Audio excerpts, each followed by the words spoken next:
고체 함수에 대해서 빨리 익숙해지시기 바랍니다. 다음으로는 클로저에 대해서 알아보도록 하겠습니다. 스칼라에서는 패키지, 클래스 혹은 다른 함수나 메소드 안에서 함수를 어떤 범위에서나 정의할 수 있습니다. 함수의 바디에서 바깥 범위의 어떤 변수에나 접근할 수 있는데요. 대단치 않아 보일 수 있지만 그 변수가 더 이상 범위 내에 있지 않을 때에도 함수가 호출될 수 있음에 유의하시기 바랍니다. 새롭게 예제를 만들어서 작업해 보도록 하겠습니다. 스칼라 오브젝트를 만드신 후 exe03으로 작업을 하도록 하겠습니다. 우선 define에 molby라는 함수를 있다고 가정을 했을 때 이 넘어오는 값은 팩터 형태의 더블 될 것이며 이 값은 x의 더블 값이 팩터 곱하기 x가 될 겁니다. 이렇게 정의된 함수가 있다고 할 때 이 함수는 함수의 인자를 받는 함수, 기존에 배웠던 형태의 함수가 있을 겁니다. 이 함수의 인자를 받는 함수를 정의를 한다고 가정을 하고 새로운 호출들을 한번 불러서 작업을 해보도록 하겠습니다. 예를 들어 트리플이라는 변수에 3이라는 값을 넣고 하프에는 0.5라는 값을 입력하고 이 값을 프린트를 이용해서 트리플 메소드에 14라는 값을 넣고 플러스 하프에 동일하게 14라는 값을 넣고 이 값을 출력을 해보도록 하겠습니다. 런에즈로 실행하기 위해 익스텐드로 앱을 확장해서 다시 실행을 하도록 하겠습니다. 이렇게 하면 42라는 값과 7.0이라는 값이 호출되게 됩니다. 이제 이 값을 한번 천천히 살펴보도록 하겠습니다. 우선 뮬 by 3은 첫 번째 호출이 인자 변수 팩터를 3으로 설정하게 됩니다. 이 변수는 트리플에 저장되는 함수의 바디 x, 더블 형태의 팩터 곱하기 x에 참조가 되고 그리고 나서 인자 변수 팩터는 런타임 스택에서는 제거가 되게 됩니다. 다음으로는 이 뮬 바이가 다시 호출되었을 때는 팩터는 0.5로 정의되게 됩니다. 이 변수는 이 하프에 저장되는 함수 바디 x 더블의 팩터 곱하기 x에 참조가 되게 됩니다. 리턴된 함수들은 각각 자신의 팩터 설정 값을 가지게 되고 이런 함수를 클로저라고 부르게 됩니다. 클로저는 코드와 함께 코드를 사용하는 비지역 변수의 정의들로 구성되게 됩니다. 이 함수들은 실제로는 인스턴스 변수의 팩터와 함수의 바디를 포함하고 있는 apply 메소드가 있는 클래스의 오브젝트로 구현되게 됩니다. 클로저가 어떻게 구현되는지는 중요하지 않습니다. 함수가 비지역 변수에 접근할 수 있게 보장하는 것은 스칼라 컴파일러의 일이기 때문입니다. 이러한 구조를 이용해서 이 트리플 14와 하프 14의 값이 42와 7로 정의가 돼서 출력되는 것입니다. 참고로 클로저는 언어의 자연스러운 부분이면 어렵거나 놀랍진 않습니다. 자바스크립트, 무비, 파이썬과 같은 많은 현대 언어들이 클로저를 지원하게 됩니다. 특이한 것은 버전 7 기준으로 클로저를 지원하지 않는 자바입니다. 제한된 형태의 클로저는 자바 8에 포함될 예정인 것을 참고하시기 바랍니다. 다음으로는 셈 변환에 대해서 알아보도록 하겠습니다. 스칼라에서는 다른 함수에 무엇을 할지 말해주기 위해 항상 함수를 인자로 넘기게 됩니다. 자바는 아직까지 현재는 함수가 없고 자바 개발자는 같은 효과를 내기 위해 더 많은 일을 해야 합니다.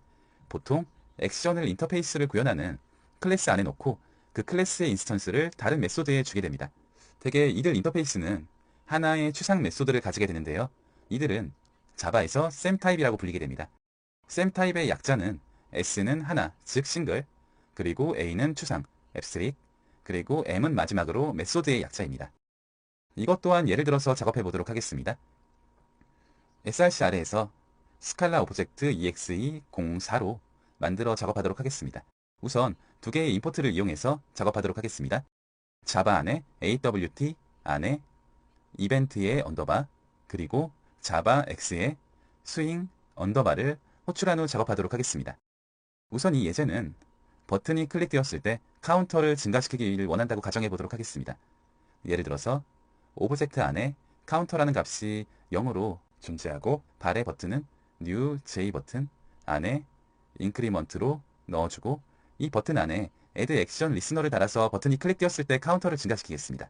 버튼 안에 add 액션 리스너를 달아서 이 안에 new 액션 리스너를 호출한 후 이 안에 오버라이드로 정의를 하는데 액션 퍼폼에 이벤트 액션 이벤트를 넣고 이 안에 카운터를 1을 증가시키도록 하겠습니다.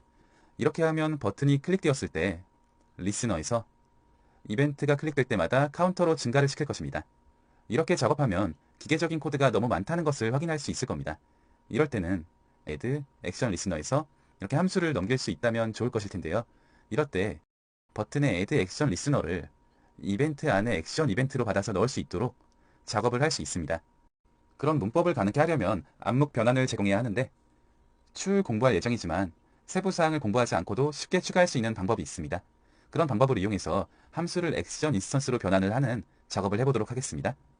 방법은 인플레이트 디파인으로 make 액션을 만들어서 넘어오는 것을 액션, 이벤트를 받고 이 값은 유닛에서 new 액션 리스너를 만들고 이 값에 오버라이드 방금 만든 액션 퍼폼들을 받아서 이 넘어온 액션 이벤트 형태에서 액션에 이벤트를 넣는 식으로 작업을 할 수 있을 겁니다. 이렇게 되면 이 함수를 유저 인터페이스 코드에 단순히 넣어주고서 액션 리스너 오브젝트를 요구하는 곳에 아무 액션 이벤트의 유닛 함수나 넘기는 방식으로 작업을 하실 수 있을 겁니다. 그러면 예를 들어서 버튼에 add 액션 리스너에서 이벤트 액션 이벤트를 받고 이의 값에 카운터 플러스 1을 넘기고 버튼에 동일하게 액션 이벤트 리스너의 이벤트 액션 이벤트를 동일하게 받아서 이 값을 카운터를 출력을 해보고 마지막으로 버튼에 액션 리스너의 이벤트 액션 이벤트를 받아서 만약 카운터가 9보다 크다면 시스템을 종료하는 이벤트를 달 수 있을 겁니다. 이제 이 값을 한번 실행을 해서 작업을 해보도록 하겠습니다. 지금 add 이벤트 리스너에 플러스 1이 되어 있기 때문에 우선 이 부분에 주석을 걸고 얘를 시스템상에서 출력할 수 있게 프레임을 만들어서 new jframe 이 안에 프레임 안에 버튼을 넣고 팩으로 출한 후 프레임의 set visible을 true로 해서 나타낼 수 있도록 하겠습니다. 그리고 exe 공사를 앱으로 확장해서 출력하도록 하겠습니다. 구문을 런에즈로 실행을 하게 되면 이렇게 자바 프레임의 형태가 뜰 겁니다. 이 버튼을 누르면 이렇게 콘솔 창에서 프린트 ln의 카운터를 출력을 할 것이고 또 한 번 누르면 이 카운터에 플러스 1이 돼서 1이라는 값이 출력이 될 것이며 계속 연속되는 값이 출력이 돼서 9라는 값이 출력됐을 때 이렇게 시스템에서 종료되는 코딩을 한번 작업을 했습니다. 이렇게 버튼의 add 이벤트 리스너의 액션 퍼폼들을 카운터 1로 작업을 하는 방법도 있겠지만 스칼라에서는 make 액션으로 이 값을 정의를 해서 넘어오는 인자가 액션이 액션 이벤트, 즉 넘어오는 액션 이벤트를 받아서 그것을 유닛으로 넘기고 이 안에 이 값을 전체적인 액션 리스너로 이렇게 묶어서 이 오버라이드를 해서 이 값의 액션 퍼폼으로 만든 후에 액션을 넘기는 형태로 미리 암묵적으로 만들 수 있게 구현을 한 후에 버튼의 add 이벤트 리스너에 이 이벤트를 넘길 때 카운터인 1을 증가하고 카운터를 출력하고 9보다 크다면 시스템을 종료할 수 있게끔 셈 변환을 이용해서 프로그램을 작성했습니다. 다음으로는 커링에 대해서 알아보도록 하겠습니다. 커링, 즉 논리학자 하스켈 브루커리의 이름을 딴 이름인데요. 커링은 인자 2개를 받는 함수를 인자 하나를 받는 함수로 바꾸는 프로세스입니다. 이 함수는 두 번째 인자를 소비하는 함수를 리턴하게 됩니다. 예제를 이용해서 커링에 대한 개념을 알아보도록 하겠습니다. 우선 스칼라 오브젝트를 이용해서 exe05로 만들고 작업을 해보도록 하겠습니다. 예를 들어서 정의된 머리라는 값이 있을 때 x의 int, y에도 int의 형태를 받아서 x와 y를 곱하는 정의 메소드가 있다고 가정하면 이 함수는 2개의 인자를 받게 됩니다. 그리고 예를 들어서 mul, one, add, a time이라는 새로운 메소드가 있을 때 x에는 int, y에도 int, 그리고 x 곱하기 y라는 메소드가 있다고 가정을 하면 이 함수는 인자 하나를 받는 함수를 돌려주게 됩니다. 즉, 이 mul1 at time의 함수는 사용 방법이 mul1 at a time이 u7 이렇게 작성을 할 것입니다. 이렇게 작성된 이 함수는 엄밀히 말해서 mul1 at a time 이 6의 결과 이 값은 이 y int의 6 곱하기 y 함수를 띄게 됩니다. 이 함수에 이 7까지 적용이 되면은 42가 나오게 되는 겁니다. 확인을 위해 프린트 ln을 이용해서 이 값을 출력하고 익스텐드로 앱을 확장해 보도록 하겠습니다. 런에즈로 실행을 하면 이렇게 42라는 값이 출력되게 될 겁니다. 스칼라에서는 이렇게 긴 함수를 정의하는 단축문이 있습니다. 그 문은 어떤 식으로 사용을 하게 되냐면 define mul1 at time2라는 값이 있을 때 x의 int 값 그리고 y에도 int 값이 x 곱하기 y 형태로 정의를 하시게 되면 이 처음에 정의한 값과 동일한 단축 정의 구문이 되겠습니다. 이처럼 다중인자는 단순히 장식이지 프로그래밍 언어의 핵심 기능은 아닙니다. 이는 놀라운 이론적 통찰이지만 스칼라에서는 하나의 실용적인 문법이 될 수 있습니다. 보통 함수 인자에 커링을 사용해서 타입 추론기가 더 많은 정보를 얻게 할 수 있는데요. 예제를 이용해서 한번 이해를 해보도록 하겠습니다.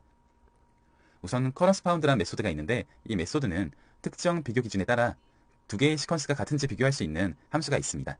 예를 들어서 발의 A에 array, hello라는 문자열과 world라는 문자 있다고 가정을 하고 B라는 문자는 동일하지만 소문자 hello와 소문자 world라는 구문이 있다고 가정을 하겠습니다. 이때 A에 커런스 파운드를 이용해 B를 넣고 이 구문의 언더바 equal, 이거노 케이스 이렇게 구문을 하시게 된다면 이 구문에서 함수 이 언더바 equals 이거노 케이스는 별도의 이 구문에서 커리 파라미터로 넘어갔음에 유의하시기 바랍니다. 스칼라 독을 보면 이 커런스 파운드는 어떤 식으로 선언이 되어 있냐면 define의 커런스 파운드 안에 b 안에 that 안에 시퀀스의 b타입이 동일하게 넘어오고 그리고 또 다른 p 값에는 a, b 이 값을 넘겨서 불운 형태의 값을 넘기는 형태로 선언이 되어 있습니다. 이때 이 that 시퀀스와 추론함수 p는 별도의 커리 인자입니다. 타입 추론기는 대타입기에서 이 b가 무엇인지 알아내고 p로 넘어온 함수를 분석하는데 이 정보를 사용하게 됩니다. 이 예제에서 that은 이렇게 스트링 시퀀스이고 따라서 추론은 스트링 이 타입이 불운 타입으로 예상이 되고 이 정보로 컴파일러는 이 언더바 이퀄스 이거노 케이스에서 이 구문이 넘어온 게 a는 스트링, b는 스트링이 a 이퀄스 이거노 케이스에 b로 단축해서 받아들일 수 있을 겁니다. 전체적인 부분에 프린트 ln으로 값을 묶어서 실행을 하시게 되면 이렇게 true라는 구문, hello와 world가 두 개의 값이 같기 때문에 동일하게 뜨지만 예를 들어 world에 더블을 삭제하고 다시 실행을 하게 되면 펄스로 두 개의 구문은 같지 않다라는 불운 형태의 값을 가지게 됩니다. 그리고 계속해서 이번엔 제어 추상화에 대해서 알아보도록 하겠습니다. 스칼라에서는 일련의 문을 인자 혹은 리턴 값이 없는 함수로 만들어낼 수가 있습니다. 얘를 이용해서 한번 작업을 해보도록 하겠습니다. EXE에서 스칼라 오브젝트로 새롭게 06으로 작업을 하도록 하겠습니다. 우선 어떤 스레드에서 코드를 돌리는 함수를 가정한다고 했을 때 define의 runIn thread라는 함수를 정의할 때 넘어오는 블록의 형태는 유닛으로 지정을 하고 new의 thread를 새롭게 돌려서 override run을 새롭게 정의를 해서 블록으로 실행하도록 하겠습니다. 그리고 이 thread를 바로 start로 실행하도록 하겠습니다. 이 코드는 이 가로 안에 유닛 타입의 함수로 주어지게 됩니다. 하지만 이 함수를 호출할 때는 이 보기 흉한 이 부분을 주어야 합니다. 즉, 만약 이 구문을 실행하고 싶을 때는 run in thread의 타입으로 print ln의 high를 출력을 하고 그리고 thread의 슬립으로 쉬고 by를 이용해 by를 출력하도록 했습니다. 이제 이 구문을 실행을 하게 되면 앱으로 확장을 한 후 이 슬립이 지금 너무 길기 때문에 1000으로 나눈 후 실행을 하게 되면 처음에 하이가 뜨고 바로 슬립한 후 바이가 뜨는 것을 확인하실 수가 있습니다. 이 구문을 이용하기 위해서는 이 넘어온 타입이 무엇인지 모르기 때문에 괄호 안에 형태의 유닛으로 지정을 해서 실행을 하셔야 됩니다. 하지만 이런 방법을 피하고 싶으면 이름으로 호출 표기법을 사용하시면 되는데요. 인자 선언과 인자 함수 호출에서 괄호를 생략하고 이 는 화살표는 생략하지 않습니다.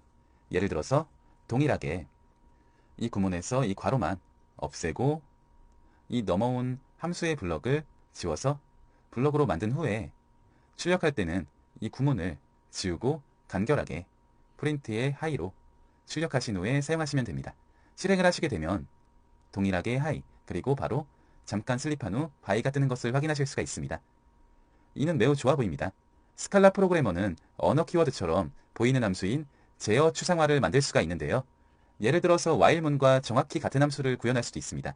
혹은 좁은 개선하에서 while과 비슷하게 동작하지만 조건이 다른 until문을 정의할 수도 있을 것입니다.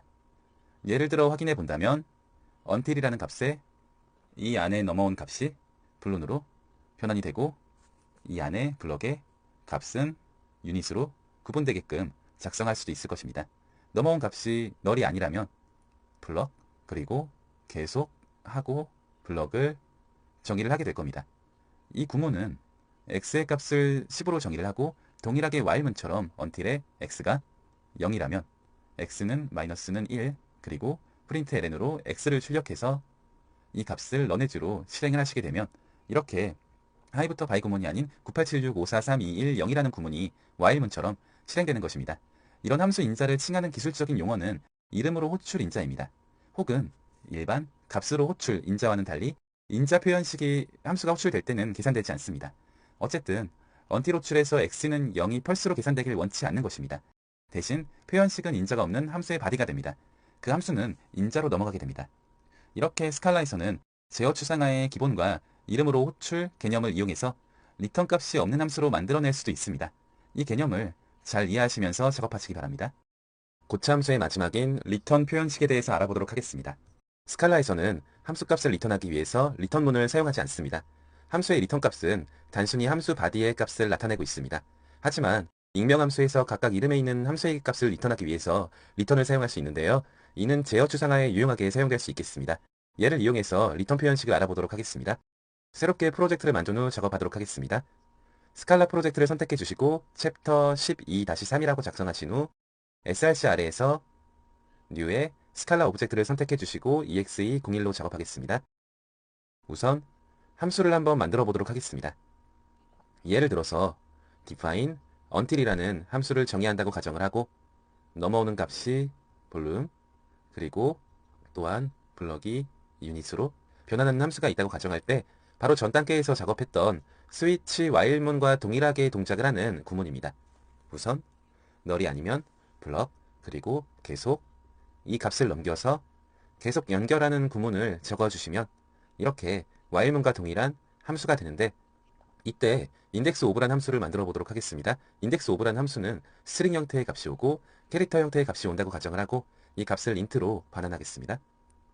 i는 0부터 방금 만든 while문과 동일한 until문 i가 length 값과 같다면 만약 str의 i 값이 캐릭터와 같다면 return i를 그리고 계속 i에는 1을 증가시키는 구문을 넣겠습니다. 그리고 1을 빼도록 하겠습니다. 이 함수는 여기서 익명함수 if str i는 캐릭터와 같을 때 return i를 하고 i는 플러스 1, 이 값이 until에 넘어가야 되고 return 표현식에 실행될 때 바깥에 이름 있는 함수 이 index of는 종료가 되고 주어진 값을 리턴하게 됩니다. 이름 있는 함수에서 return을 사용할 때는 return 타입을 지정해줘야 하는데요. 예를 들어서 이 index of 함수에서 컴파일러는 이 함수가 int를 리턴함을 추론하지 못합니다. 제어 흐름은 익명함수 내에 리턴 표현식이 던지고 until 함수가 지나 index of가 잡는 특별한 예를 통해서만 가능합니다. 이 구문을 확인해 보기 위해서 index of 함수에 hello 그리고 l 구문을 줬고 앱을 확장해서 index of로 hello를 동일하게 할 때 없는 느낌표를 실행을 하게 되면 이 부분을 println으로 감싸도록 하겠습니다.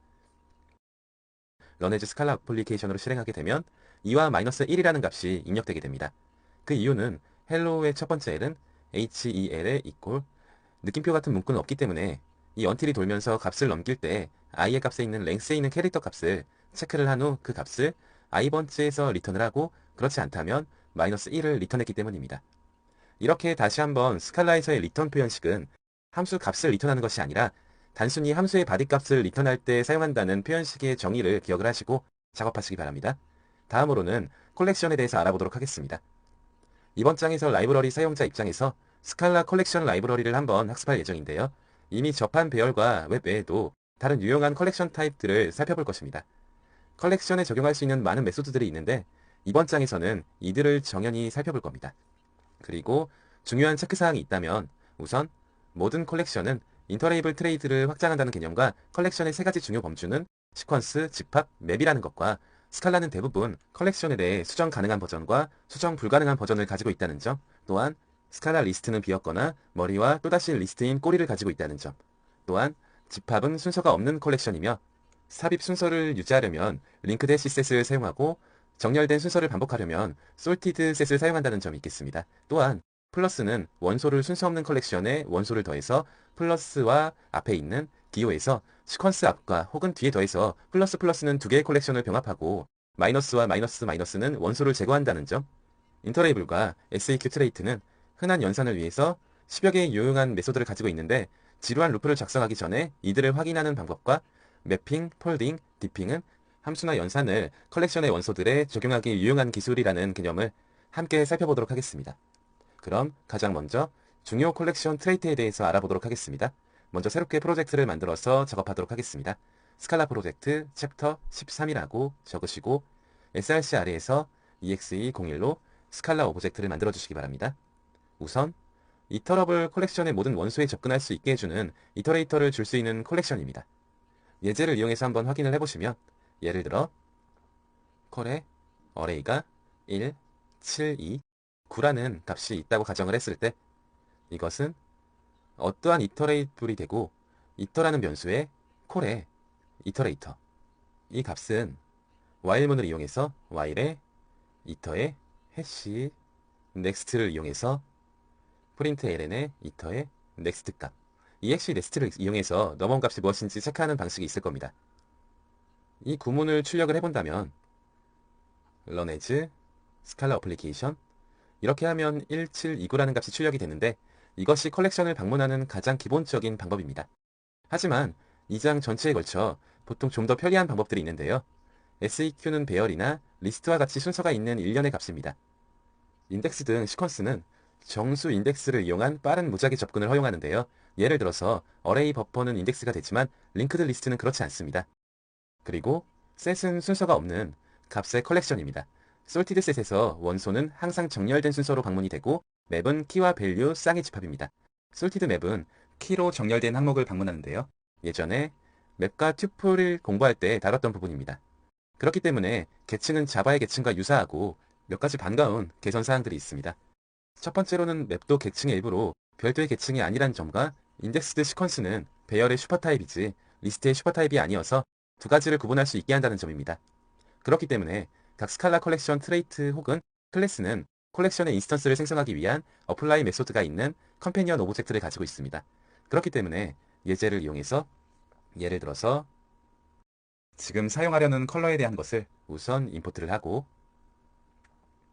이터에이블에서 OXFF, OXFF500, 0XFF, 0000 라는 구문이 있을 때 셋은 순서가 없는 값의 컬렉션이기 때문에 컬러 레드, 컬러 그린, 컬러 블루 이렇게 셋을 이용해서 컬러의 세 가지 색을 입력을 하고 맵을 이용해서 맵은 키와 밸류 쌍의 집합이기 때문에 컬러 레드에는 0xff 0000 이 값을 입력하고 컬러 그린에는 0xff00의 값을 입력하고 컬러 블루에는 0xff의 값을 입력하겠습니다.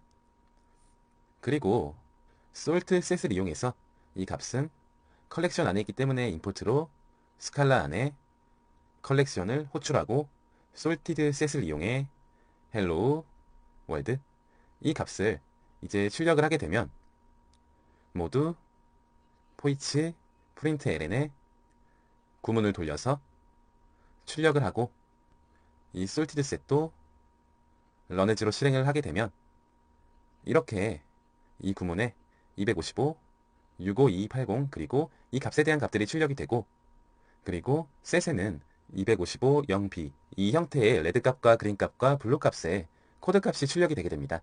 그리고 맵에는 이 형태의 셋에 들어있는 이 레드 값의 값에는 이터레이블에 들어가 있는 값이 순차적으로 들어가게 되고 그리고 마지막으로 이 솔트 셋의 값을 출력하게 되면 런에즈 헬로 월드라는 트리셋으로 출력된 값을 확인할 수가 있습니다. 이런 것들을 단일 생성 원칙이라고 부른다는 것을 기억하시기 바랍니다. 다음으로는 수정 가능한 컬렉션과 수정 불가능한 컬렉션에 대해서 알아보도록 하겠습니다. 스칼라는 수정 가능한 컬렉션과 수정 불가능한 컬렉션을 둘 다 지원합니다. 수정 불가능한 컬렉션은 절대 변하지 않아서 안전하게 이에 대한 레퍼런스를 공유할 수가 있고 심지어 멀티스레드 프로그램에서도 가능합니다. 예를 들어서 scala.collection.mutable.map과 scala.collection.immutable.map이 있습니다. 둘 다 공통의 슈퍼타입 scala.collection.map을 가지게 됩니다. 스칼라는 수정 불가능한 컬렉션을 선호하게 됩니다. 스칼라.점 컬렉션 패키지의 컴패니언 오브젝트는 수정 불가능한 컬렉션을 생성하게 됩니다. 예를 들어서 스칼라.점 컬렉션.점 맵에 헬로우의 42라는 값은 수정 불가능한 맵입니다. 추가로 항상 임포트에는 스칼라 패키지와 프리드파인스 오브젝트는 수정 불가능한 트레이트를 지정하는 리스트, 셋, 맵 타입의 별칭을 가지고 있습니다. 예를 들어서 프리디파인.맵은 scala.collection.mutable.map과 같습니다. 이전에 수정 불가능한 컬렉션 경험이 없다면 이를 이용해 어떻게 유용한 예를 할 수 있는지 궁금할 겁니다. 핵심은 오래된 컬렉션들에서 새로운 컬렉션들을 만들 수 있다는 점인데요. 예제를 이용해서 이 개념을 좀 더 확실히 해보도록 하겠습니다. exe 파일을 만들기 위해 스칼라 오브젝트로 새롭게 하나를 만들고 exe02로 새롭게 작업해 보도록 하겠습니다. 우선 넘버스가 수정 불가능한 집합이라면 넘버스에 9를 더하는 형태를 한번 만들어서 넘버스와 함께 9를 포함한 새로운 집합을 만들도록 하겠습니다. 우선 앱으로 확장부터 해주고 작업을 들어가도록 하겠습니다. 우선 발에 immutable 맵을 만들어서 이 안에 collection.immutable.map 안에 string int 형태를 먼저 만들고 맵에 hello라는 구문을 넣겠습니다. 이 구문은 아까 말씀드렸다시피 수정 불가능한 맵입니다.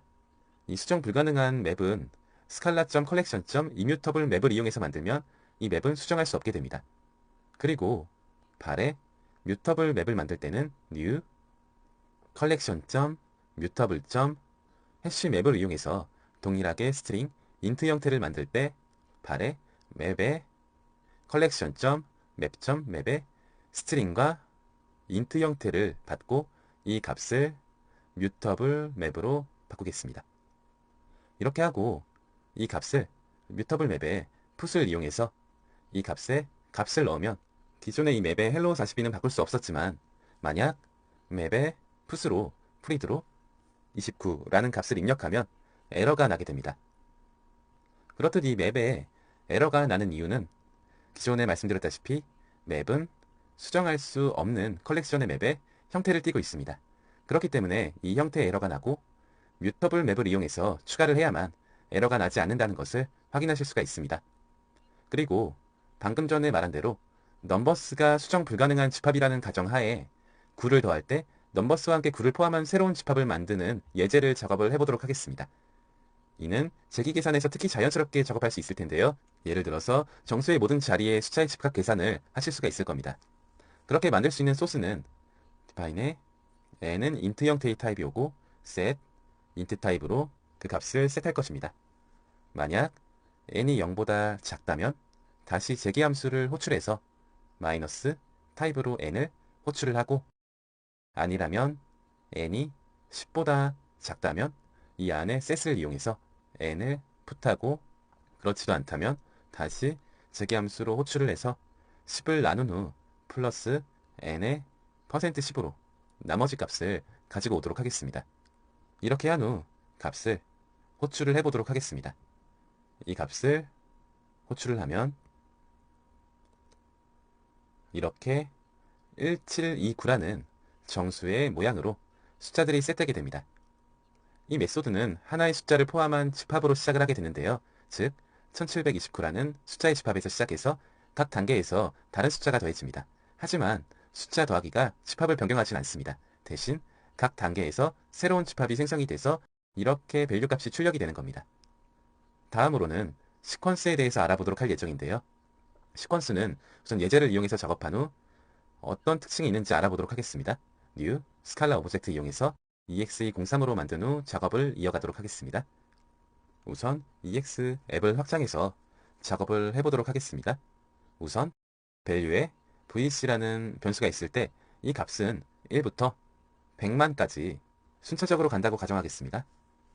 그리고 맵에 언더바 %100 이렇게 작업을 하게 되면 이 구문은 맵이 랭스 1부터 100만까지 가는 랭스로 벡터 형태로 변환이 되는 것을 아실 수가 있으실 텐데요. 이것은 리스트에 vc에 툴 리스트 형태로 바꿀 수 있을 겁니다. 그리고 만약에 time이라는 메소드가 있을 때 이 안에 넘어오는 블록의 값이 t라고 했을 때 넘어오는 메소드의 값을 start는 시스템의 나노 타입 그리고 result는 블럭 그리고 이 값에는 시스템 나노 타임 마이너스 스타트 시간을 빼겠습니다. 그리고 출력으로 이렇게 해서 얼마나 시간이 걸렸는지 리절트로 블록한 후 확인해 보도록 하겠습니다. 이렇게 해서 타임을 500만 초 그리고 타임에 리스트엔 동일한 값을 넣어서 확인해 보도록 하겠습니다. 이 값을 런에즈로 실행을 하게 되면 이렇게 지금 넘어온 값이 나노세컨드 시작과 끝 시간으로 두 개가 전혀 다른 시간이 된다는 걸 알 수가 있는데, 이런 예제를 통해서 시퀀스의 특징을 아실 수가 있을 겁니다. 시퀀스에서 가장 중요한 불가능한 시퀀스들은 벡터와 랭, 그리고 리스트, 스트링, 스텝, 큐 이런 형태의 시퀀스들인데, 벡터는 어레이 버퍼의 수정 불가능한 버전으로서 빠른 무작위 접근이 가능한 인덱스 시퀀스입니다. 벡터는 각 노드가 32개까지 자식을 가질 수 있는 트리로 구현되는데요.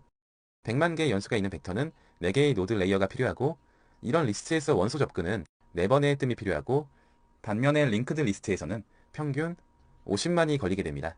그렇기 때문에 수정 불가능한 시퀀스인 벡터와 랭과 수정 가능한 시퀀스들인 어레이 버퍼의 형태를 이용해서 얼마나 리스트들이 시간이 걸리는지, 랭은 어떠한 형태로 작업 속도가 진행이 되는지를 체크를 하신 후 작업하시는 게 도움이 될 겁니다. 다음으로는 리스트에 대해서 알아보도록 하겠습니다. 스칼라에서는 리스트는 빔이거나 헤드 원소와 또 다른 리스트인 테일에 있는 오브젝트입니다. 이것 또한 예를 들어서 확인해 보도록 하겠습니다. src 아래에서 스칼라 오브젝트로 exe04로 오브젝트를 만들도록 하겠습니다. 앱을 확장해서 작업을 하도록 하겠습니다. 우선 발이란 변수에 리스트에 4이라는 형태의 값이 있다고 할 때 이 값의 헤드의 값은 4이고 테일은 리스트의 2입니다. 덧붙여서 이 값의 테일.헤드는 2고 이 디지츠의 테일.테일은 빔입니다. 즉 빔이란 이 값을 말하는 것입니다. 그리고 이런 연산자가 있는데, 이 연산자는 주어진 머리와 꼬리로 새로운 리스트를 만들게 되는데요. 예를 한번 들어보겠습니다. 9에 리스트에 4와 2라는 값이 있다고 가정을 할 때 이 값은 이 리스트의 값이 4, 9, 4, 2가 되게 됩니다. 이 리스트의 값은 곧 출력을 해보면 런에즈 스칼라 어플리케이션으로 실행을 해보시면 9, 4, 2라는 값으로 새롭게 작성이 됩니다. 이 리스트는 어떻게 쓸 수도 있냐면 9, 4, 2, 꼬리, 빔 이렇게 쓰시는 것도 동일한 방법입니다. 그리고 이 연산자는 오른쪽 결합임에 유의하시기 바랍니다. 이 연산자로 리스트는 끝에서부터 생성되게 됩니다. 그렇기 때문에 자바 혹은 C++에서는 링크드 리스트를 방문하기 위해 이터레이터를 사용해야 됩니다. 스칼라에서도 이렇게 할 수 있지만 보통 제기를 사용하는 것이 더 자연스럽습니다. 예를 들어서 다음 함수의 정의들의 정수들의 링크드 리스트에서 모든 원소의 합을 계산하는 소스를 한번 만들어 보도록 하겠습니다.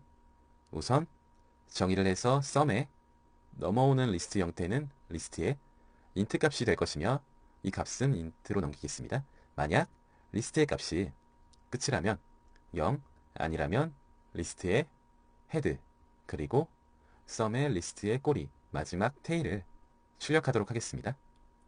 이 값을 썸 메소드로 호출해서 리스트에 9, 4, 2라는 리스트를 던지게 되면 실행하기 위해 썸 자체를 프린트 ln으로 묶고 실행을 하게 되면 이렇게 15라는 값이 뜨게 되는데, 그 이유는 이 썸이라는 함수에서 리스트를 받고 얘가 꼬리가 아닐 때까지 처음 헤드와 꼬리 부분, 그러니까 그 다음 부분을 넘기고 그거의 헤드와 꼬리를 또 더한 방법으로 재기함수처럼 만들어서 15라는 값이 출력하게 만든 것입니다. 이 구문은 선호에 따라서 패턴 매칭을 사용할 수도 있을 텐데요. 예를 들어서 이 구문은 주석을 걸고 또 다른 방법으로 썸이 리스트가 리스트의 인트 형태로 오고 인트는 리스트의 매치를 이용해서 케이스 빔, 즉 꼬리가 아닌 마지막이라면 0을 호출하고, 그게 아니라면 h 플러스 썸에 넘어온 t값, 이렇게 작업을 하고 동일하게 썸의 리스트에 9, 4, 2를 넘기고 이 값을 출력을 해보면 동일하게 15라는 값이 출력되는 것을 확인하실 수가 있습니다. 이 두 번째 패턴에서는 이 연산자를 유의하셔야 되는데요. 이는 리스트를 머리와 꼬리로 분해를 해서 이 값을 계산할 수 있도록 만드는 것입니다. 그리고 리스트의 꼬리는 또다시 리스트이기 때문에 제기가 자연스럽게 동작을 하게 되는 겁니다. 하지만 제기의 우아함에 너무 매료되기 전에 스칼라 라이브러리를 확인하시기 바랍니다. 이미 sum 메소드를 가지고 있는데요. 값이 리스트에 9, 4, 2라는 값이 있을 때 이 리스트의 sum을 이용하시면 동일하게 이 기능을 이용하실 수가 있습니다. 다음으로는 수정 가능한 리스트에 대해서 알아볼 예정인데요. 링크드 리스트는 이 엘리먼트 레퍼런스에 대입해서 머리를 수정할 수도 있고 넥스트 레퍼런스에 대입해서 꼬리를 수정할 수도 있다는 점을 제외하면 수정 불가능한 리스트와 유사하게 동작하게 됩니다. 참고로 헤드와 테일에 대입하는 것이 아님을 유의하시기 바랍니다. 이것 또한 예를 들어서 확인해 보며 작업해 보도록 하겠습니다. src-re에서 스칼라 오브젝트로 exe 05를 만든 후 앱을 확장한 후 작업해 보도록 하겠습니다. 우선 모든 의의 값을 0으로 만들 수 있는 루프문을 한번 만들어 보도록 하겠습니다. 예를 들어서 발에 리스트가 scala.collection 안에 뮤터블 안에 linked 리스트 형태를 갖고 있는데 이 값이 1, -7, 2, -9라는 리스트 형태를 갖고 있다고 할 때 현재 이 변수에 방금 만든 리스트를 넣겠습니다. 그리고 while문을 돌리는데 이게 끝이 아닐 때까지 돌리겠습니다. 만약 이 엘리멘트의 값이 0보다 작다면 이 값에 0을 대입을 하고 그리고 if 형태가 아니면 next로 값을 넘기도록 하겠습니다. 그리고 이 바뀐 리스트의 값을 출력을 해보면 이렇게 1, 0, 2, 0으로 모든 음수의 값이 0으로 바뀌는 걸 확인하실 수 있을 겁니다. 이 값이 현재 들어와 있는 값이 0보다 작기 때문에 이 안에 있는 엘리먼트의 값을 0으로 대신 수정해 준 것입니다. 그리고 이러한 루프문은 동일하게 끝이 아니라면 그리고 두 번째 넥스트가 끝이 아니다. 왜냐하면 이 지금 하려는 루프문은 두 번째 원소를 제거해 보려고 하고 있습니다. 이렇게 할 때 cur2의 next는 cur2의 next의 next로 구문을 바꾸고 cur2는 cur2의 next 값으로 다음 값으로 넘어가겠습니다. 이렇게 하고 print ln으로 이 리스트의 값을 출력해 보시면 이렇게 각 두 번째에 있는 값을 제거를 해서 1과 2라는 값만 출력되는 것을 확인하실 수가 있습니다. 여기서 변수 이 값은 이터레이터로 동작을 하지만 실제로는 링크드 리스트 타입입니다. 또한 수정 가능한 이 레퍼런스가 있는 더블 링크드 넥스트도 있습니다. 이렇듯 링크드 리스트는 기존의 수정 불가능한 리스트와는 다르게 값들을 수정할 수가 있고 이 수정할 수 있는 링크드 리스트 타입은 이 빔을 이용해서 끝과 시작점을 알 수 있어서 그 원소들을 제거하고 그 값을 임의의 다른 값으로 수정할 수도 있다는 것을 기억해 두시기 바랍니다. 그리고 참고로 리스트 노드를 리스트의 마지막 노드로 만들려면 넥스트 레퍼런스를 이렇게 빔으로 설정할 수 없습니다. 대신 링크드 리스트에 엔티로 설정을 해주셔야 하는데요. 널로 설정하지 말아야 합니다. 그렇지 않으면 링크드 리스트를 방문할 때 널 포인터 오류가 나기 때문에 그 점을 주의하셔서 코딩하시기 바랍니다. 계속 이어서 콜렉션의 집합에 대해서 알아보도록 하겠습니다. 집합은 서로 다른 원소의 콜렉션입니다. 존재하는 원소를 더하는 시도는 아무런 효과가 없습니다. 얘를 이용해서 한번 이해해 보도록 하겠습니다. 우선 새롭게 스칼라 프로젝트를 만들어 주신 후 챕터 13-1로 작업을 해보도록 하겠습니다. src-re에서 스칼라 오브젝트를 만들어 주신 후 exe01로 작업을 하겠습니다. 우선 이 오브젝트 안에 set 2, 0, 1 플러스 1이라는 값이 있다고 할 때 set 2, 0, 1과 동일하게 됩니다. 리스트와 달리 집합은 원소가 삽입된 순서를 보존하지 않습니다. 기본으로 집합은 원소가 해시코드 메소드의 값에 따라 정의되는 해시 집합으로 구현이 되게 됩니다. 자바에서처럼 스칼라에서 모든 오브젝트는 해시코드 메소드를 가지게 됩니다. 예를 들어서 포문을 이용해서 i에 set을 1, 2, 3, 4, 5, 6 이 값을 i에 넣고 프린트로 이 i 값을 찍어보도록 하겠습니다. 그렇게 해서 이 오브젝트를 앱으로 확장한 후 실행을 하게 되면 이렇게 5, 1, 6, 2, 3, 4의 순서로 방문을 하게 됩니다. 집합은 왜 원소 순서를 보존하지 않는지 궁금하실 텐데요. 집합이 원소의 순서를 바꿀 수 있게 허용하면 원소들을 훨씬 빨리 찾을 수 있는 것으로 밝혀졌습니다. 해시 집합에서 원소를 찾는 것은 배열이나 리스트에서 찾는 것보다 훨씬 빠르기 때문입니다. 링크드 해시 집합은 원소가 삽입된 순서를 기억하게 됩니다. 이 용도로 링크드 리스트를 유지하게 되는데요. 한 가지 더 예를 들어서 이 값에 발에 weekdays라는 변수에 스칼라.점, 컬렉션.점, 뮤터블 안에 링크드 해시셋을 이용해서 이 안에 먼데이에 mo, 그리고 화요일, 수요일, 목요일, 그리고 금요일을 이렇게 적도록 하겠습니다. 이렇게 되면 원소들을 정렬된 순서로 이터레이트를 하고 싶다면 정렬된 집합을 사용하시면 됩니다. 이렇게 링크드 해시 집합은 원소가 삽입된 순서를 기억을 하기 때문에 셋을 이용하시지 않고 원소의 순서를 유지시키실 때는 링크드 해시 셋을 이용하셔서 작업하시면 됩니다. 또한 방금 전에 말했던 것처럼 원소들을 정렬된 순서로 이터레이터를 하고 싶다면 정렬된 집합의 방법인 sorted set을 이용하시면 되는데요. 예를 들어서 collection. 이 뮤터블 안에 sorted set을 이용하시면 1, 2, 3, 4, 5, 6 이런 식의 값으로 이용을 하시게 되면 정렬된 집합의 형태로 값을 이용하실 수가 있을 겁니다. 그리고 정렬된 집합은 레드 블랙 트리로 구현이 되게 됩니다. 그리고 다음으로 비트 집합이라는 개념이 있는데 비트 집합은 음수가 아닌 정수의 집합을 일련의 비트로 구현한 것입니다. i가 집합에 있으면 i번째 비트가 1이 되고 이는 최대 원소가 너무 크지 않은 선에서 효율적인 구현이 됩니다. 스칼라는 수정 가능한 비트셋 클래스와 수정 불가능한 비트셋 클래스 둘 다 제공합니다. 컨텐스 메소드는 집합이 주어진 값을 가지고 있는지를 확인하는데요. subset of 메소드는 집합의 모든 원소가 다른 집합에 속하는지도 확인하게 됩니다. 예를 들면 임의의 변수 안에 set을 이용해서 1, 7, 2, 9라는 값을 넣었다고 가정하고 이 값의 컨텐스를 0으로 한다면 이 값은 펄스가 될 겁니다. 그리고 set을 1, 2로 가정을 하고 subset of를 이용해서 이렇게 한다면 이 값은 true가 될 겁니다. 즉 이 구문의 의미는 이 컨텐스의 메소드는 0이라는 값을 집합 안에서 가지고 있는지를 체크하기 때문에 1729 안에 0이 없기 때문에 펄스가 나올 것이고 그리고 이 sub of 메소드는 집합의 모든 원소가 다른 집합에 있는지 확인하기 때문에 즉 이 원소에 1, 2라는 집합의 형태가 있는지를 체크하기 때문에 1과 2가 있기 때문에 true를 반환할 것입니다. 그리고 또 다른 방법으로 유니온, 인터세트, 디프 메소드는 일반적인 집합 연산을 수행하는데요. 선호한다면 키보드의 문자 기호 이것과 이렇게 표현이 될 수 있을 겁니다. 또한 합집합은 플러스 플러스로 차집합은 마이너스 마이너스로 쓸 수가 있는데요.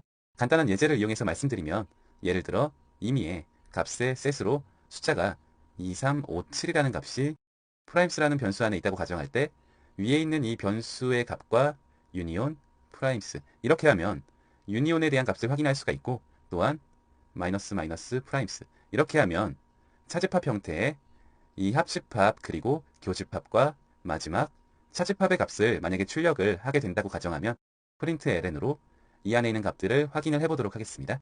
이렇게 해서 런해즈로 실행을 하시게 되면 이렇게 5, 1, 9, 2, 7, 3 이 디지트스 안에 있는 값과 프라임스 안에 있는 값 모두 합쳐진 값이 출력이 되게 되고 그리고 디지트와 프라임에 공통적으로 있는 7과 2의 값이 출력이 되게 되고 마지막으로 차집합 디지트 안에 있는 프라임스에 있는 값을 뺀 나머지 1과 9의 값이 출력이 되게 됩니다.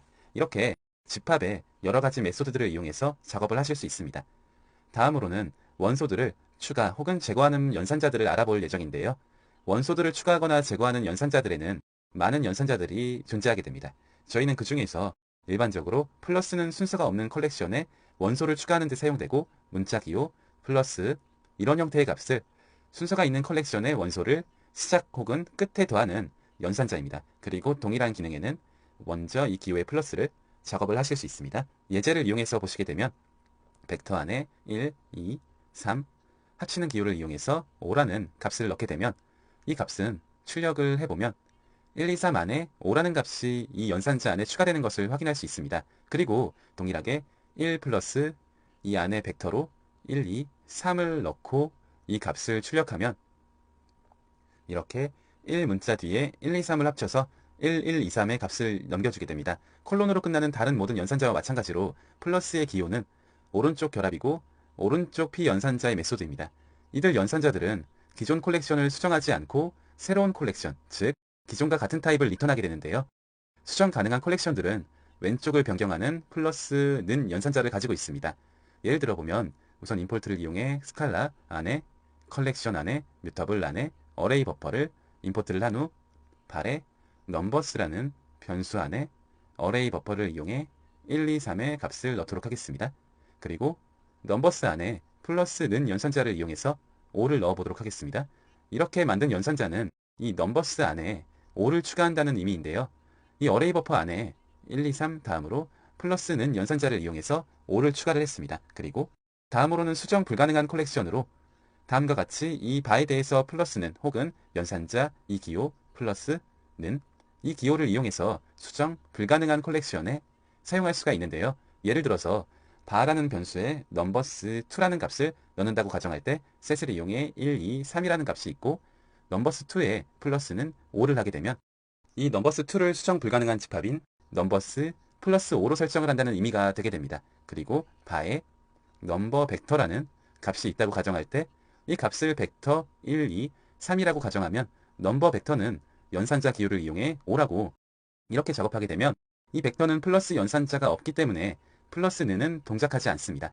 그리고 다음으로 원소를 제거하고 싶을 때도 있을 텐데 원소를 제거하기 위해서는 마이너스 연산자를 사용하시면 됩니다. 예를 들어서 set 1, 2, 3이라는 값에 마이너스 2를 이용하시면 이 값을 출력하게 되면 런에즈로 실행을 하면 연산자 2를 제거한 후 1과 3만 출력되게 됩니다. 그리고 플러스 플러스 연산자로 여러 원소들을 추가할 수도 있는데요. 예를 들어서 넘버스에 플러스 플러스 벡터 1, 2, 7, 9라는 값을 추가하게 된다면 프린트로 출력을 해보시면 1, 2, 3, 5, 1, 2, 7, 9 이 넘버스에 있는 값과 벡터 안에 있는 값이 추가가 돼서 여러 연산자로 원소들을 추가할 수도 있게 됩니다. 그리고 동일하게 여러 원소들을 추가할 수 있는 것처럼 여러 원소들을 제거할 수 있는데요. 동일하게 넘버스 안에서 마이너스 마이너스 연산자를 이용하면 1, 2, 7, 9 이렇게 마이너스 마이너스 연산자를 이용하시게 되면 한 번에 여러 원소들을 제거할 수가 있습니다. 출력을 해보면 1279에 대한 원소가 제거된 나머지 3과 5의 값만 출력되게 됩니다. 이렇듯 스칼라는 원소를 추가 및 제거하는 많은 연산자들을 제공하는데요. 요약을 해드리면 첫 번째, 시퀀스 뒤에 추가할 때는 이 기호나 플러스 이 기호를 이용하시면 되고 순서 없는 컬렉션을 추가할 때는 플러스 이 기호를 이용하시면 되고 제거할 때는 마이너스로 제거하시면 됩니다. 대량의 추가 및 제거할 때는 플러스 플러스와 마이너스 마이너스 연산자를 이용하시면 되고 리스트에 대해서는 이 기호와 이 기호가 서로가 됩니다. 변경은 플러스는 기호, 플러스 플러스는 기호, 그리고 마이너스는 기호, 마이너스 마이너스는 기호를 이용하셔서 변경을 하시면 되고 집합에 대해서는 플러스 플러스 그리고 n 마이너스 마이너스를 선호하셔서 사용하시면 됩니다. 그리고 참고로 플러스 플러스 이 기호, 플러스는 이 기호, 플러스 플러스는 이 기호는 사용의 자제를 하시는 것이 좋을 수 있겠습니다. 그리고 다음으로는 공통 메소드도 한번 알아보도록 하겠습니다. 공통 메소드는 여러 가지가 존재하게 되는데요. 기능 순서대로 정렬된 이터레이블 트레이트의 가장 중요한 메소드들의 간단한 기호들을 말씀드리자면 메소드에는 헤드, 라스트, 헤드 옵션, 라스트 옵션, 첫 혹은 마지막 원소들을 리턴하거나 혹은 그 원소를 옵션으로 리턴하는 메소드가 있고 테일이나 이닛을 이용하시면 첫 혹은 마지막 원소를 제외한 모두를 리턴할 수 있는 메소드들을 이용할 수가 있습니다. 그 외에도 랭스나 isempty, app, 포이치, 프롬맵, 컬렉트, 썸, 프로덕트, 맥스, 민과 같이 여러 가지 이터러블의 트레이트의 메소드들을 이용하시면 좀 더 빠른 개발을 하실 수가 있는데요. 그 외에도 SEQ 트레이트는 이터러블 트레이트의 몇 개의 메소드들을 더할 수 있습니다. 가장 중요한 메소드들은 contains, contains slice, start with, ends with, index of, last index of, index of slice, last index of slice 등과 같이 여러 가지 중요한 메소드들이 있습니다. 이들 메소드들은 컬렉션을 절대 변경하지 않음에 유의하시기 바랍니다. 이들은 기존과 같은 타입의 컬렉션을 리턴하게 되는데요. 이는 종종 단일 리턴 타입 원칙이라고 불립니다. 공통 메소드들은 정말 많은 예제가 있기 때문에 찾아보시고 하나하나 작업을 해보시면서 연습하시는 것이 중요합니다. 그리고 다음으로는 함수 매핑에 대해서 알아보도록 하겠습니다. 컬렉션의 모든 원소들을 변환하기를 원할 수도 있을 텐데요. 맵 메소드는 함수를 컬렉션에 적용하고 결과들의 컬렉션을 주게 됩니다. 이 또한 예제를 이용해서 작업하면서 확인해 보도록 하겠습니다. 동일한 곳에 exe02 오브젝트로 만들어서 작업해 보도록 하겠습니다. 우선 예를 들어서 문자열의 리스트가 주어졌을 때 함수 매핑을 한번 해볼 예정인데요.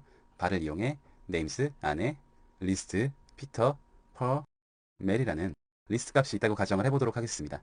이럴 때 다음과 같이 대문자된 문자열들의 리스트를 얻어보는 방법은 names 안에 맵을 이용해 모든 것에 to, upper, case를 이용해서 이 값들을 출력을 하게 되면 exe를 앱으로 확장을 한 후 실행을 하시게 되면 이 안에 들어가 있던 소문자의 값들도 모두 동일하게 to uppercase 메소드를 이용해서 픽터 폴 메리가 대문자로 변환된 문자열의 리스트를 얻을 수가 있게 됩니다. 이는 정확히 어떤 소스와 같냐면 포문 안에 이 n이 넘어간 네임즈들의 하나하나씩을 새로 묶어서 to 어퍼케이스로 만든 것과 동일할 것입니다. 함수가 하나의 값 대신 컬렉션을 주면 여러분들은 모든 값을 병합하기를 원하실 겁니다. 이 경우 플랫 맵스를 사용하시면 되는데요. 예를 들어서 define으로 ul case라는 구문이 있다고 가정할 때 넘어오는 값을 스트링 형태의 s로 벡터 s.to uppercase 그리고 s.to lowercase를 이용해서 이렇게 정의를 하시게 되면 이렇게 만들어진 메소드를 이용해서 names의 맵을 이용할 때 이 넘어올 값을 방금 만든 ul case로 이렇게 작업을 하시게 되면 이 값은 실행을 해보면 벡터 안에 대문자 피터와 소문자 피터, 대문자 폴과 소문자 폴, 대문자 메리와 소문자 메리가 동일하게 이 어퍼케이스와 로어퍼케이스를 이용해서 작업돼서 출력되는 것을 확인할 수가 있습니다. 하지만 만약 네임즈 안에 플랫 맵을 이용해서 이 값을 ul 케이스로 작업을 해서 출력을 하게 되면 런에즈로 실행을 하시게 되면 이 안에는 벡터 형태로 묶인 게 아니라 피터 소문자, 대문자 폴과 소문자 폴, 대문자 메리와 소문자 메리 형태로 벡터 형태로 묶인 것이 아니라 바로 이 문자열들이 리스트로 묶인 것을 확인할 수가 있을 겁니다.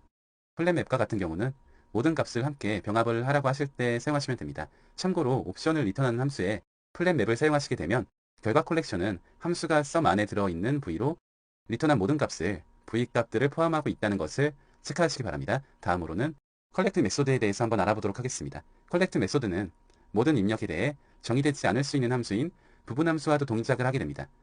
이는 정의된 인자들에 대한 모든 함수 값들의 컬렉션을 주게 됩니다. 예를 들어서 -3 플러스 4 이 값에 컬렉트를 하고 이 안에 케이스로 플러스 1 케이스 만약에 넘어온 값이 마이너스라면 -1 이렇게 작업을 하시게 된다면 이 들어온 값을 한번 출력을 이용해서 확인을 하시게 되면 런에즈 스칼라 어플리케이션 실행을 하시게 되면 벡터 -1과 1이 출력이 되게 됩니다. 이 의미는 넘어온 -3의 케이스는 마이너스이기 때문에 -1 넘어온 플러스 4의 케이스는 플러스이기 때문에 1의 값이 들어가서 벡터에는 -1과 1의 값이 출력되게 됩니다. 그리고 마지막으로 함수의 사이드 이펙트를 위해 함수를 적용하고 싶고 함수값에 대해 신경 쓰지 않는다면 포이치를 사용하시면 됩니다. 포이치를 사용하는 방법은 네임즈의 포이치 함수를 이용해서 프린트 ln을 이 값을 넣게 되면 실행하실 때 피터, 폴, 메리의 형태로 이 리스트의 값이 바로바로 실행되게 됩니다. 다음으로는 리드싱, 폴딩, 스캐닝에 대해서 알아보도록 하겠습니다. 맨 메소드는 다낭 함수를 컬렉션의 모든 원소에 적용을 하게 되는데요. 이번 장에서는 논의할 메소드들을 원소들을 이항 함수로 합치게 됩니다. 예를 들어 시점, reduce left 옵션의 호출값은 다음과 같이 안에 들어가 있는 옵션의 연속된 원소에 적용을 하게 됩니다. 얘를 이용해서 작업을 하면 이해해 보도록 하겠습니다. 예를 들어 리스트에 1, 7, 2, 9라는 값이 있고 이 값을 reduce left를 이용해서 언더바 그리고 언더바 형태로 값을 출력을 하게 되면 이 값을 프린트 ln으로 출력을 해보도록 하겠습니다. 이 값을 런에즈로 실행을 하시게 되면 이렇게 -17이라는 값이 나오게 되는데 이 값은 그냥 나온 값이 아니라 우선 가장 제일 먼저 1과 7을 빼게 됩니다. 그리고 이 값에서 -2를 빼게 되고 그 값에서 -9를 빼게 됩니다. 즉 이 의미는 1에 7을 빼고 2를 뺀 후 9를 빼게 되기 때문에 -17 형태의 값이 출력되게 됩니다. 이와 동일하게 reduce right도 똑같은 일을 하지만 컬렉션 마지막에서 시작을 하게 됩니다. 예를 들어서 프린트 ln으로 리스트의 1, 7, 2, 9의 값을 동일하게 reduce right로 실행을 하게 되고 동일한 값을 출력을 하게 되면 런에즈로 실행을 했을 때 -13이라는 값이 출력이 되게 됩니다. 이 의미는 reduce left와 동일하게 우선 1에서 값을 시작하는 게 아니라 2에서 먼저 9를 빼고 이 값부터 먼저 오른쪽부터 먼저 빼고 그 다음에 이 나온 값에 -7을 빼고 이 값에 -1을 빼게 됩니다. 이는 즉 1 7 플러스 2 9의 형태가 돼서 -13의 값이 출력되게 되는 겁니다. 보통 컬렉션의 첫 번째 원소보다는 시작 원소로 계산을 시작하는 것이 유용합니다. 콜 안에 폴드 레프트 들어가는 인트와 옵션 호출은 한번 예제를 이용해서 작업을 해보도록 하면 프린트 ln을 이용해 리스트 넘어올 때 1, 7, 2, 9의 형태 이번에는 폴드, 레프트 형태, 옵션의 0, 언더바 그리고 언더바 이 값을 출력을 해보게 되면 동일하게 마이너스 19가 출력이 되게 됩니다. 이는 어떤 순으로 이 값을 계산하는지 확인을 해보게 되면 0, 그리고 그 안에 1, 마이너스 1, 마이너스 7, 그리고 마이너스 2, 그 후에 마이너스 9를 내서 마이너스 19의 값이 나오게 됩니다. 이렇듯 보통 콜렉션의 첫 번째 원소보다는 시작 원소로 계산을 할 때 폴드 레프트의 0을 이용해서 이 값을 이용하시면 호출된 값이 마이너스 19로 출력될 수 있게 됩니다. 참고로 초기값과 연산자는 별도의 커리된 인자라서 스칼라가 초기값의 타입을 연산자의 타입 추론에 사용할 수가 있습니다. 예를 들어서 이 리스트 형태의 폴더 레프트가 들어간 값이 이 값이라면 이 연산자는 플러스가 되어야 할 겁니다. 이럴 때 초기값이 문자열이라서 연산자는 반드시 스트링 형태의 함수여야만 사용하실 수가 있습니다. 그리고 다음으로는 폴드 레프트 연산은 연산자 기호를 이용해서 작업하실 수도 있는데요. 예를 들어서 0 슬러시 땡땡 리스트에 1, 2, 1, 7, 2, 9 그리고 넘어온 값에 연산자에 언더바 마이너스 언더바 이렇게 작업을 하시게 되면 폴드 레프트 연산자를 동일하게 작업을 하시는 겁니다.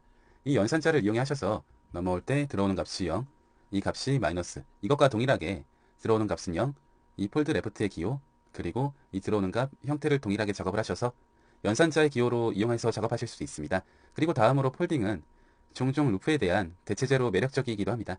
예를 들어서 문자열의 문자 빈도를 세고 싶다고 가정을 해볼 때 한 가지 방법은 각 문자를 방문해서 수정 가능한 맵을 갱신하는 겁니다. 예를 들어보면 변수 안에, 스칼라 안에, 컬렉션 안에, 뮤터블 안에 맵을 이용해서 캐릭터 인트 형태의 맵을 생성을 하고 포문을 이용해서 C에 임의의 문자를 넣도록 하겠습니다. 그리고 이 안에 있는 캐릭터를 받아서 get or else문을 이용해 C 그리고 0 플러스 1을 이용해 이 구문을 확인해 보도록 하겠습니다.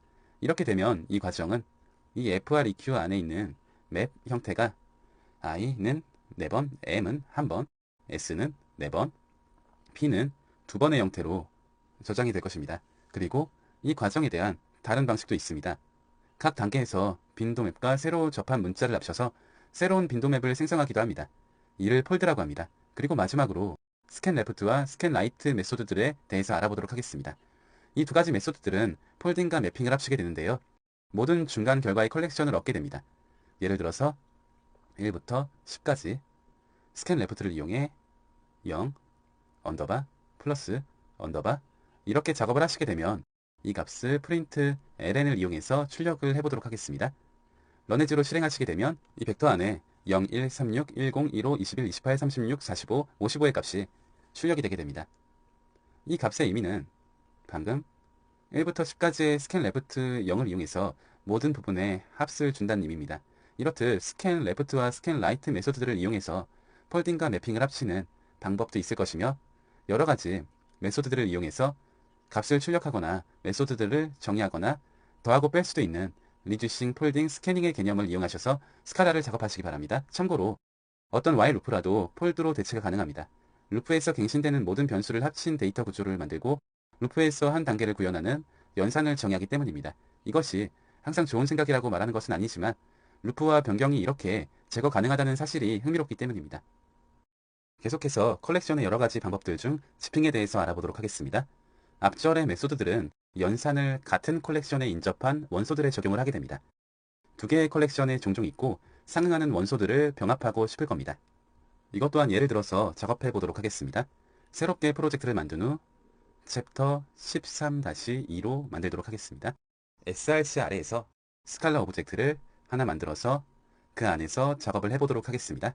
우선 가장 먼저 상품 가격과 이에 상응하는 수량의 리스트들을 가지고 있다고 가정을 해서 한번 만들어 보도록 하겠습니다.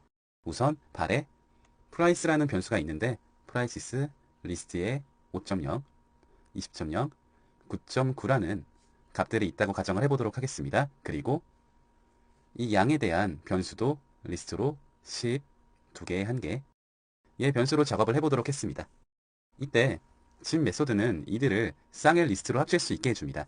예를 들어서 프라이시스의 집을 이용해서 수량의 값을 넣게 되면 이 값을 만약에 출력을 해볼 때 앱으로 확장하고 실행을 하게 되면 이렇게 리스트 안에는 5.0과 10, 20.0의 2, 9.9의 1이라는 값이 집 메소드들을 이용해서 쌍으로 리스트를 합칠 수 있게 만들었습니다.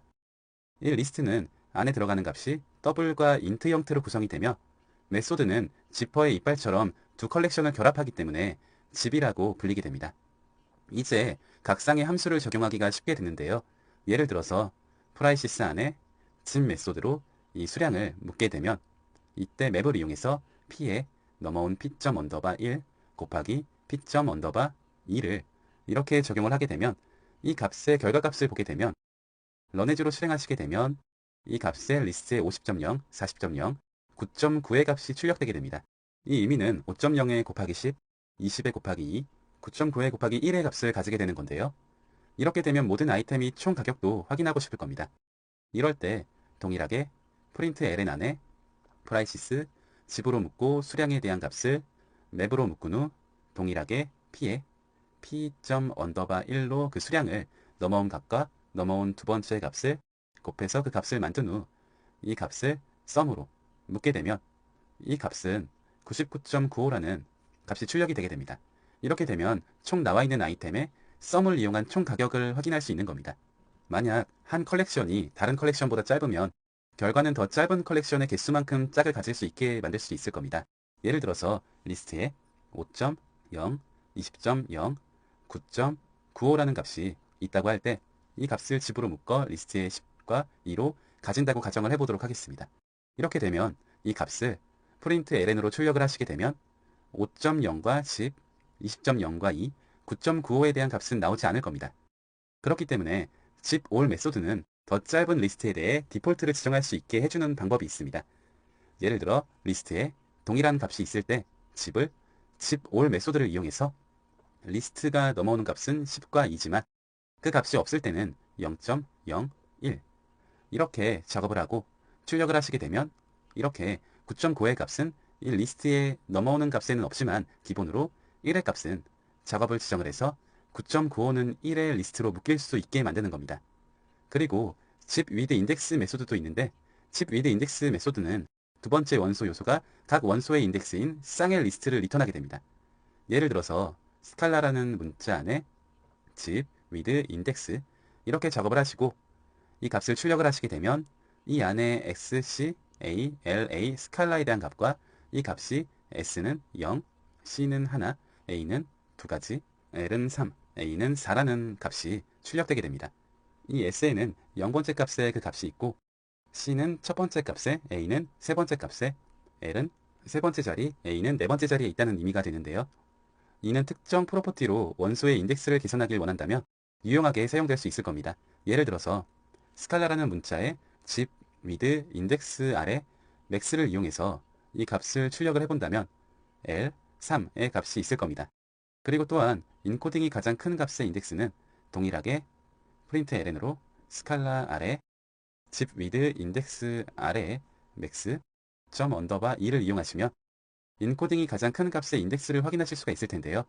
런에즈로 실행하시게 되면 이렇게 3이라는 값이 출력이 되게 됩니다. 이렇듯 메소드들의 연산을 같은 컬렉션에 인접한 원소들에 적용해서 두 개의 컬렉션에 대해서 처리하는 메소드로 지핑이 있다는 것을 이해하시고 작업을 하시기 바랍니다. 다음 메소드에는 이터레이터를 들 수가 있을 텐데요. 이터레이터 메소드로 컬렉션에서 이터레이터를 얻을 수가 있습니다. 이는 자바나 C++처럼 흔하진 않는데 앞절의 메소드들 중